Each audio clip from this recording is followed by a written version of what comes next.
We're going to be looking at Matthew chapter 20 today, the first 16 verses. But before we get into the passage, I want to share a few things. Years ago in college, I had to take a business class called Interpersonal Communication. My professor, who also wrote the textbook for that class, he was convinced that self-esteem was absolutely critical. He stated wars were probably fought over the lack of self-esteem, broken marriages, faulty parenting, addictions, and many more of society's issues were blamed on us not esteeming ourselves more.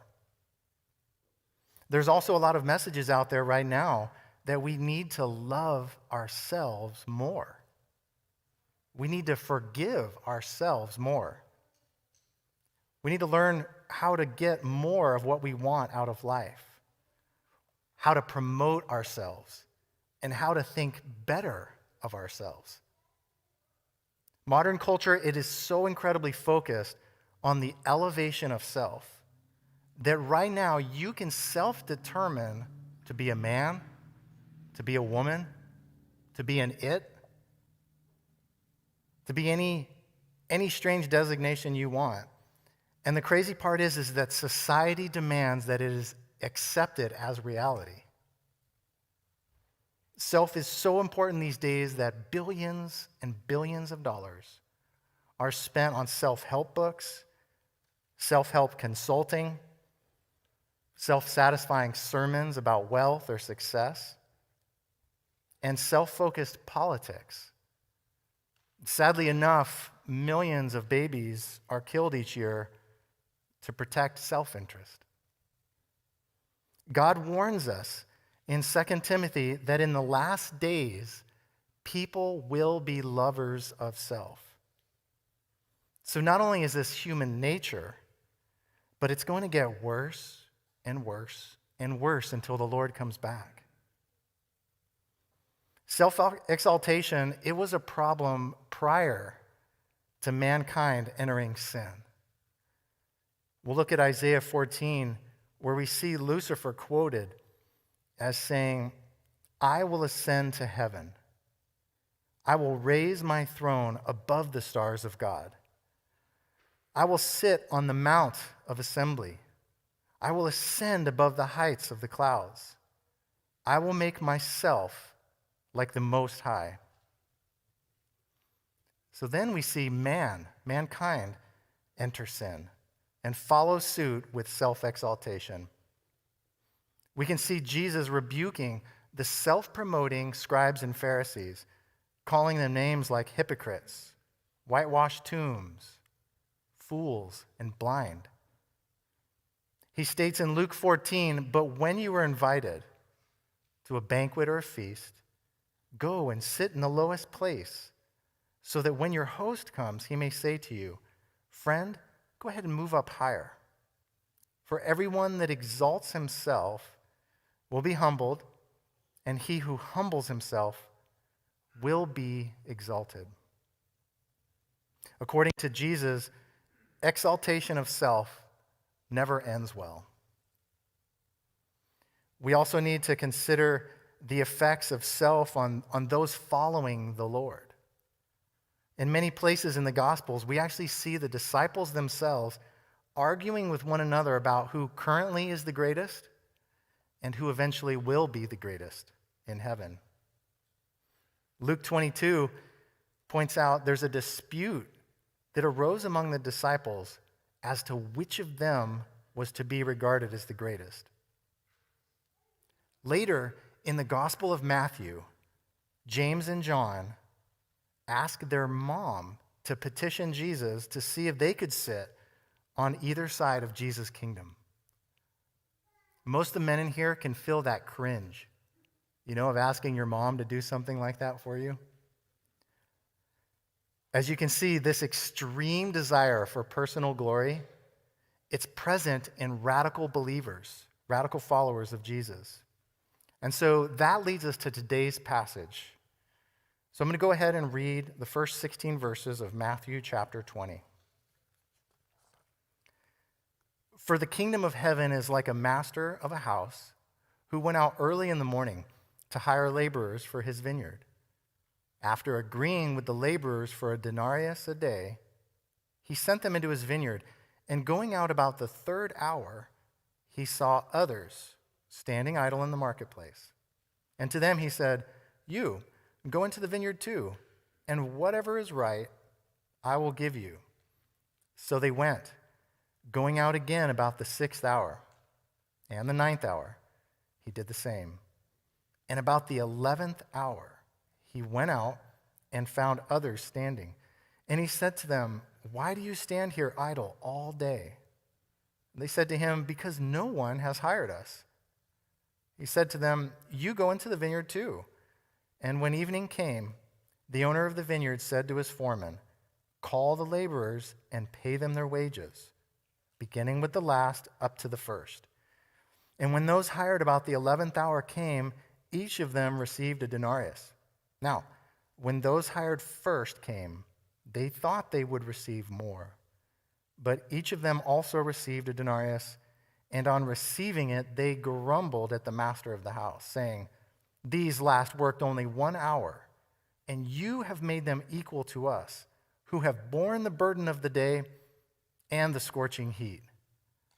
But he replied to one of them, "Friend, I am doing you no wrong. Did you not agree with me for a denarius? Take what belongs to you and go. I choose to give to this last worker as I give to you. Am I not allowed to do what I choose with what belongs to me? Or do you begrudge my generosity?" So, the last will be first, and the first last. Context. Context is everything. When we open up to chapter 20 of Matthew, without knowing what happened previously, you're left with a lot of questions. I know I was the first day I started preparing for this message. So let's talk briefly about the end of chapter 19. The rich young ruler was asking about obtaining eternal life, and he's told to sell and give away all and to follow Jesus, and he would actually receive treasures up in heaven. In this story, we see these topics: eternal life, treasure in heaven, kingdom of heaven. So Peter and the other disciples, they're listening to this conversation, and they began wondering, what about them? Peter says, "We have left everything and followed you. What will we have?" Peter was intrigued by Jesus' his promise of treasure in heaven. Jesus answers his question truthfully. He answers it plainly, without exaggeration. "In the new world, you 12 apostles will rule from 12 thrones, and all who have forsaken homes, relationships, and country for my sake will receive 100-fold and eternal life." The answer Jesus gave Peter is so incredibly encouraging, both to Peter and to us. Peter, he actually has this incredible vision of forsaking all. He felt like he was already doing that. He was following Jesus.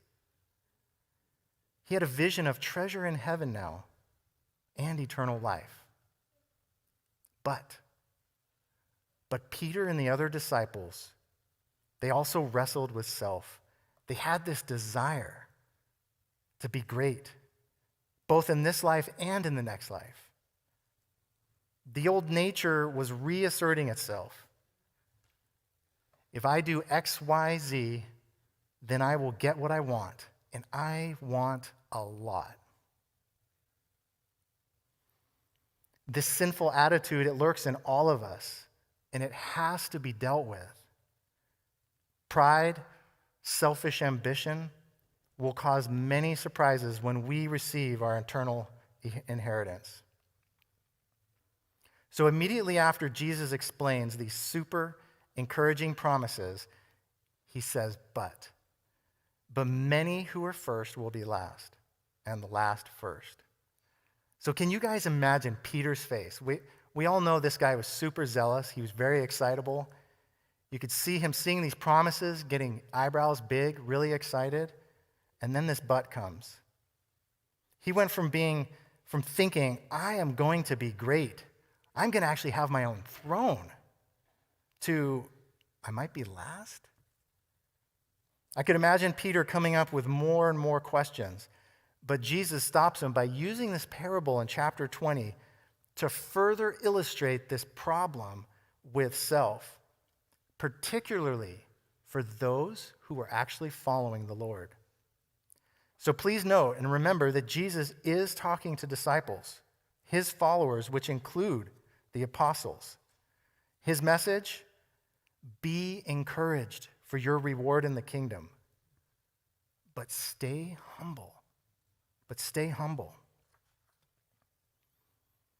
So looking at chapter 20 now, Jesus starts right up with the topic at hand, the kingdom of heaven, which is also synonymous with the kingdom of God.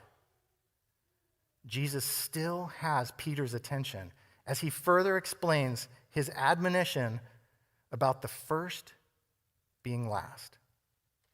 So as Jesus opens this parable with a master going to hire laborers, Peter could still easily remember Jesus walking by and calling, inviting him and Andrew, to come follow him, to be fishers of men. This was a very simple agreement. Follow Jesus and get more followers.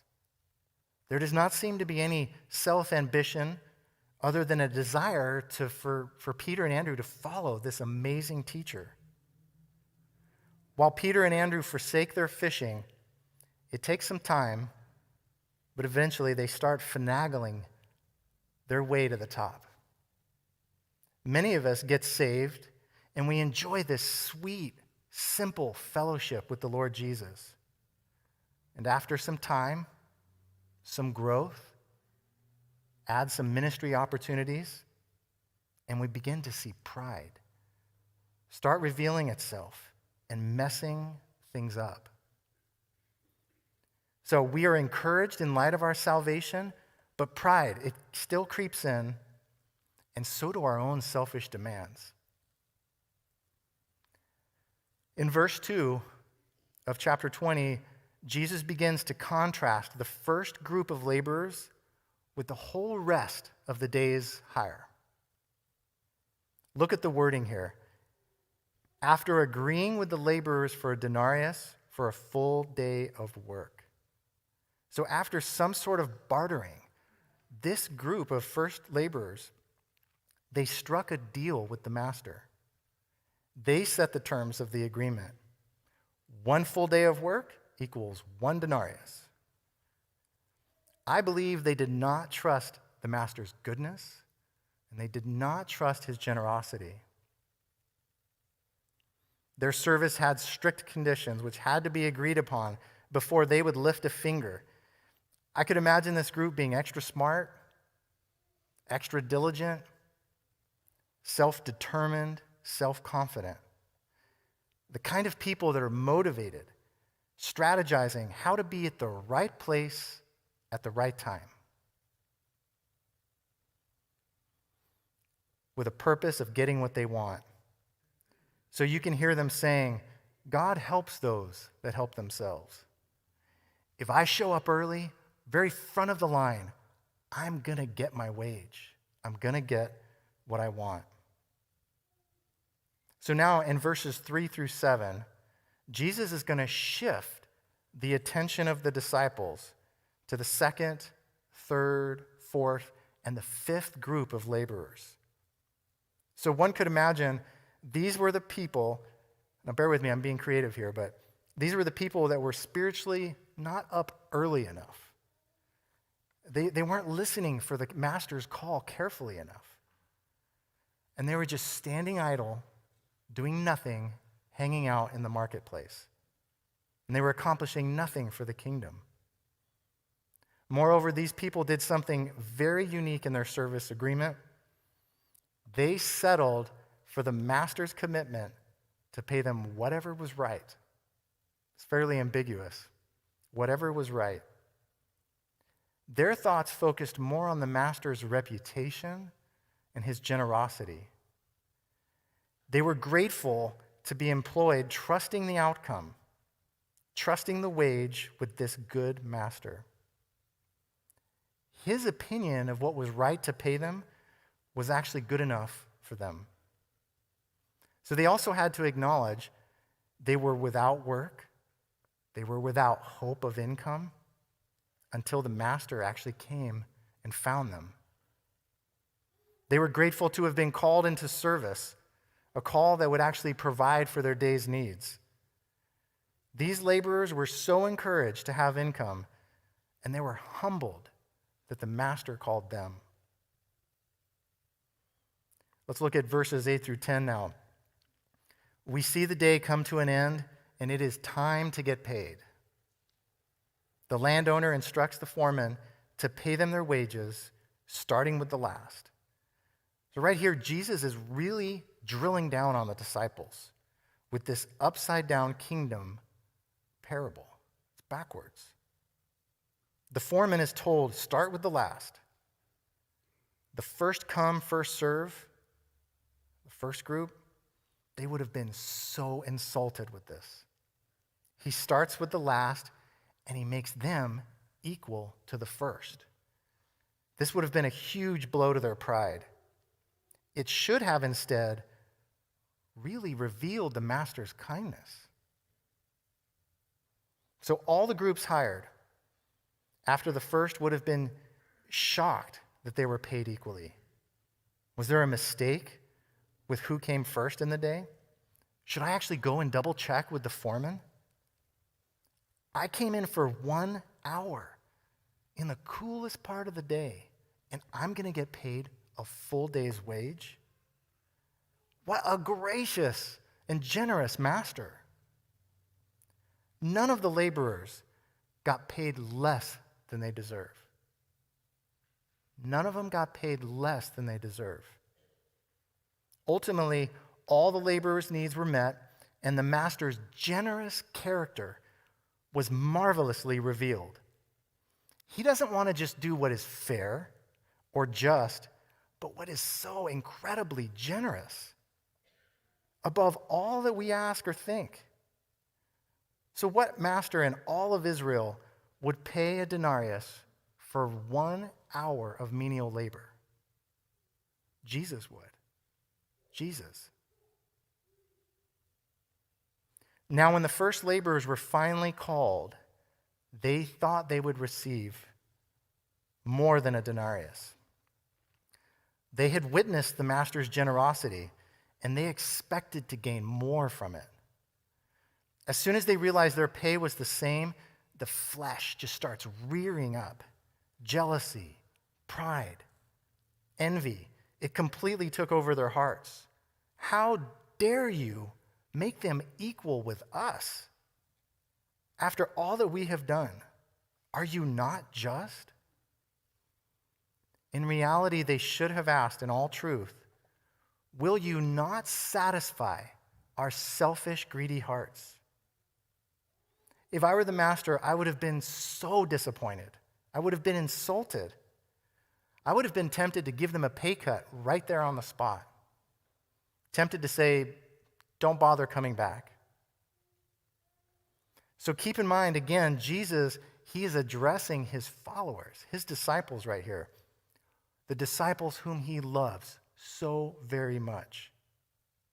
And Jesus is also committed to teaching them his ways in spite of their error, in spite of their sin. So the master answers the grumbling laborer with the absolute most incredible word. Friend. Friend. He starts this gentle and logical correction with a reminder that he is both friendly and he desires friendship. This was not the harsh response that we see in the Matthew 18 parable of the man whose gigantic debt was forgiven and he refused to forgive his debtor. In that parable, the master says, "You wicked servant," and then he sent him to jail. So not so in this parable. The love of Jesus. Oh, the love of Jesus that is so long-suffering and kind. Even in our sin, he patiently instructs us away from selfishness and into his glorious grace. The master reminds him that he has kept his end of the bargain. He kept his word, as he always does. In essence, he shows them their contract. It was their agreement. 1 full day of work, 1 denarius. Why are you upset? In verse 15, he reveals his lordship. He reveals his sovereignty, that he is not subject to anyone. He ultimately strikes the biggest chord with this question: why do you begrudge my generosity? Do you not see that my generous nature has been and will continue to be available for you? Will you not celebrate with those that came in at the very, very last hour? Will you not rejoice with them that received so much more than they deserved? Will you not continue to serve me, just trusting that I am good? This is the gospel. All of us who have received the free gift of salvation, we have received this mountain, a mountain bigger than you can imagine, a mountain of grace. Regardless of when we met the Lord, or what we may suffer in this life, or what we may enjoy in this life. God's generosity, it preaches to us believers every single day, simply in the air that we breathe. All of the relationships that we hold so dear. Any peace, any comfort, any joy, it's all by his grace. So until we begin to fully and more deeply understand that all of our life is by his grace, and that we have more good than we deserve, we will continue to begrudge God for his generosity to others. I'm going to read that one more time. Until we more deeply understand how all that is in our lives is by his grace, and that we actually have more good than we deserve, we will continue to begrudge his generosity to others. So, the last will be first, and the first last. This statement is almost identical to the last verse of chapter 19. Chapter 19's last verse, it begins with "but," and it starts out with those that are first. Jesus ends chapter 19 with this focused correction. Basically, you that are always trying to be first is his address. In chapter 20, it begins with "so" and starts with the last. To me, this speaks more to Jesus speaking kindly to Peter and the other disciples. So, now do you see how you are acting? Do you see how your desire to be great is so backwards in my kingdom? Jesus was instructing his disciples to keep following, to keep expecting wondrous things in God's kingdom, to believe his promises, but to guard against selfish motives and ungratefulness. To guard against selfish motives and ungratefulness. So many of us in this room right now are asking, so what does it look like to be last so we can be considered first in heaven? Mark, where the rubber meets the road, what does this look like in my life? So I asked that same question as I opened the Bible to prepare this message. What really helped me to understand this phrase is to let Scripture interpret Scripture. I looked in the other Gospels and found some other verses that I believe reveal the depth of this statement.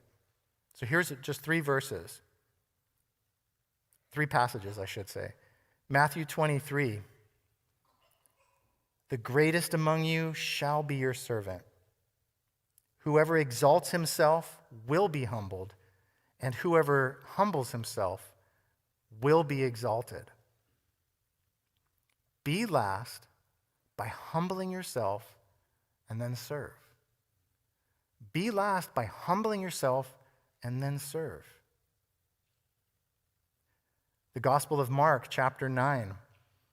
And he sat down and called the 12. And he said to them, if anyone would be first, he must be last of all and servant of all. Be last by considering yourself the very least of all of the saints, and by serving all. Be last by considering yourself the least, like the Apostle Paul said, I consider myself the chief of sinners, the very least, and serve all. And lastly, in Matthew, same chapter, Matthew 20, starting in verse 26, it shall not be so among you, but whoever would be great among you must be your servant, and whoever would be first among you must be your slave. Even as the Son of Man came, not to be served, but to serve and to give his life as a ransom for many. Be last by serving and by laying your life down for others. Be last by serving and laying your life down for the sake of others. Saints, will you join me this morning in celebrating just how encouraging God's kingdom promises are? Think of these few things. We are promised eternal life. Life that does not stop. Life eternal. Jesus is going to come back for us. Jesus is preparing places in heaven for us. There will be treasures stored up. We'll be given crowns, which we then can in turn cast at his feet.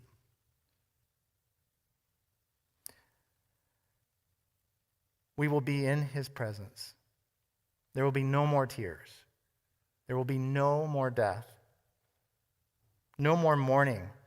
No crying or pain. The former things will pass away and things will be made new. This is absolutely great news. It's fantastic news. We have done nothing to deserve his grace, nothing to deserve his gift, this eternal life. While we were still sinners, Christ died for us. Will you also join me in asking him to reveal pride and selfishness in our hearts?